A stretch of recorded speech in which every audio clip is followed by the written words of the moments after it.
Good day, everybody. It's Brett Fleming here again, owner of Pioneer Hay Sales. And today there's a video right now that we had a drone flying. That's us putting in some soybeans.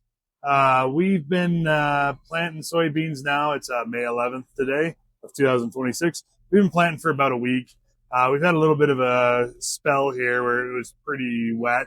So we haven't had a whole lot of beans to be able to get in, but this is our planter and our tractor.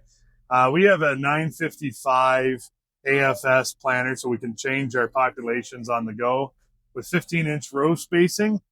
And it is hooked onto a Puma 185 CVX transmission. We kind of like this outfit, even though the planter is a bit heavy, but does a really great job. Singulation has been great on it.